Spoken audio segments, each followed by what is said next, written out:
Hello, everybody. All right, I want to tell you a story about Ronald Reagan. No, no, no, not the president. As a matter of fact, it is a German Shepherd here in Ukraine that they named Ronnie, like Ronald Reagan. They actually named him Ronald Reagan, but they call him Ronnie.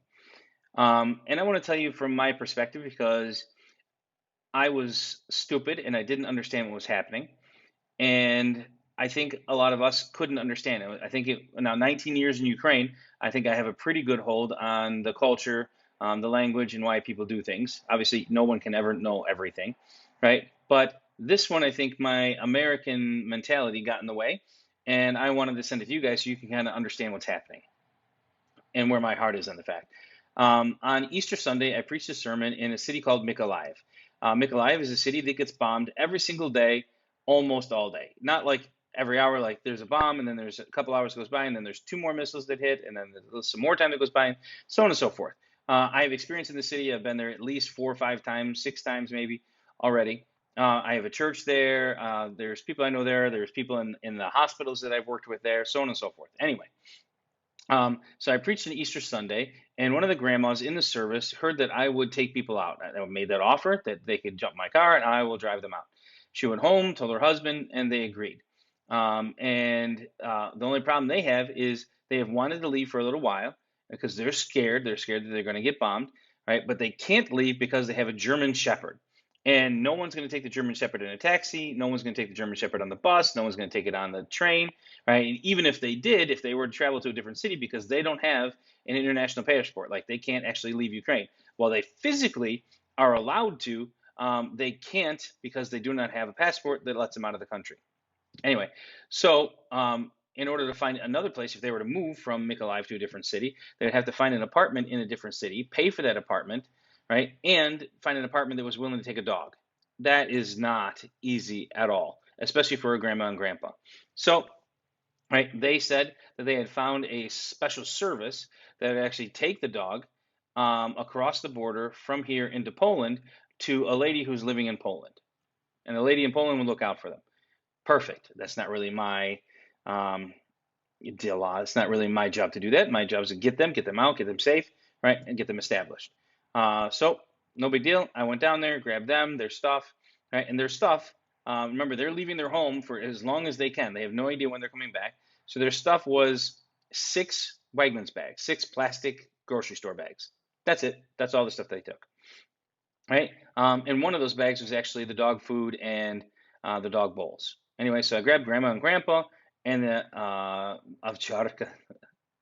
German Shepherd, put them in the car, and we start driving. Right now, I want you to understand this process on my side. I drove 13 hours down, three tanks of gas, right, at $8 a gallon, right. So we're talking a couple $100 just to get down there, right? Get them, load them up, drive back out. As we're driving out, right, I start to talk with these guys back and forth. What's going on? How's this happen? I know it's going to be difficult because you're kind of stuck there. You can't leave. And they're like, yeah, we've lived here our whole life.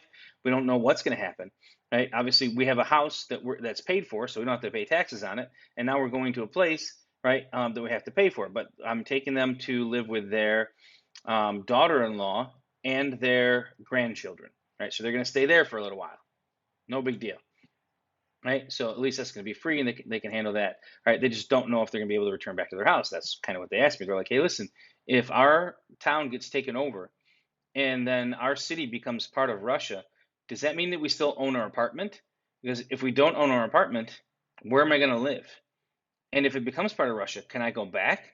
Because I can't afford to live in another place. This is really their mentality, right? So you have to understand that they're scared both ways. They're scared to leave because everything that they own and their apartment and their job and their pension are all because they live in that city. And if they leave that city and the city gets taken over by Russia, right, they either have to make a decision to not be Ukrainian anymore, become Russian, right, and go back to their house if Russia lets them keep their house, right, because Russia is communist and Ukraine is socialist, right, if Russia allows them to keep their house, and right, their pension is from Mykolaiv. Mykolaiv will no longer exist because it's Russia, so then they will no longer have a pension.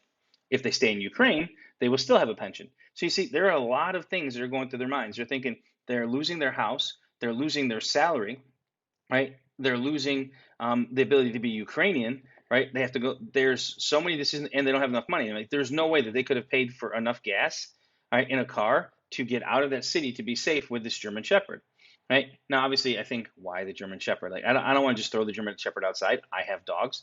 I understand saving the dog. I paid a lot of money to get my dog from Ukraine to America. Totally understand that, right? But what's the connection? And they said, well, the German Shepherd is not even our dog. So you're risking your life to save a dog that's not your own? I don't understand. Explain to me, please.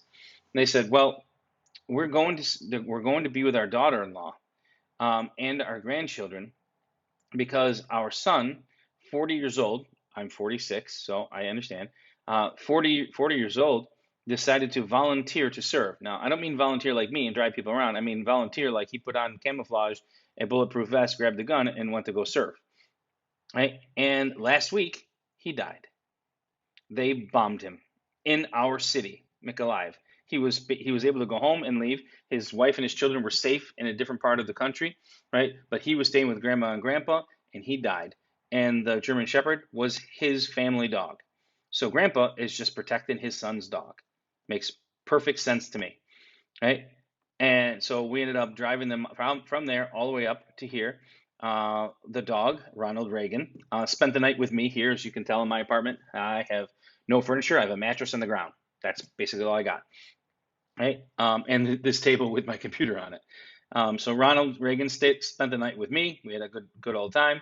We found a place for Ronald Reagan to stay for a couple of weeks. That cost like $50, right? Until we can find a way to get them, the mother-in-law or the grandma and grandpa have to stay in Ukraine, but the sister-in-law and the grandchildren are going to travel to Poland to get the dog there. Right? Now, I just wanted to tell you that story, right? Because I'm watching videos of what's going on in Mariupol, right? And it's not only happening in Mariupol. Mariupol is the worst place, but it's not only happening there. And I started to get a little bit upset with, why would you not leave? Like, I understand that I'm doing, like, my daughter and I have this conversation. I am not doing something dumb or stupid. A little crazy, yes. Stupid, no. Like, and I don't know if this illustration works for all of you, but I was in boxing and wrestling, so I understand to take a hit and come back out. Take a jab, come back out, right? And protect yourself, right? Well, that's basically what I'm doing in these places. I'll drive in, get some people, do some things pretty quick, be there a couple of hours, and leave. I'm not moving into this village. I'm not moving to live there for a couple of weeks. These people actually live there, right, amongst where they're getting bombed, and they're just hoping that one of those bombs doesn't accidentally hit them. That, to me, is not a very wise thing to do, right? But to them, they can't leave their house, leave their apartment, leave their life. Even if they were to leave, they think they would be living outside. It's actually better for them to stay in a house and hope they don't get bombed than to live on the street. And that's a decision that they're trying to make. Now, one of the things that hurts me and hurts my heart about this, right, is I am happy to spend the money.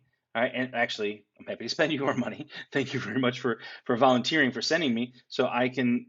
Let's say it costs $500, right? About $500 for me to save Grandma and Grandpa and this German Shepherd, right? Because someone's got to drive to go get them. Someone's got to drive them up here. We got to find them a place to stay. We have to get them some food. We have to take care of the dog, whatever the case may be. Let's say it takes $500, right? That you guys supported me with, so I could take care of Grandma and Grandpa. What hurts me is this guy, a good guy who had a good job, volunteered to fight for his country, and he died. So now his wife and his children don't have a dad anymore. The dog obviously doesn't have anybody. That's okay. And the government, it's not like the American soldiers where they have some kind of life insurance. They're just out. That's it.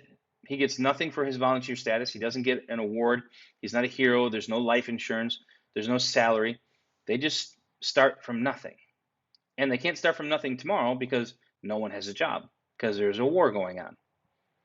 It almost makes me want to set up like an insurance fund for these people so they can at least get back on their feet.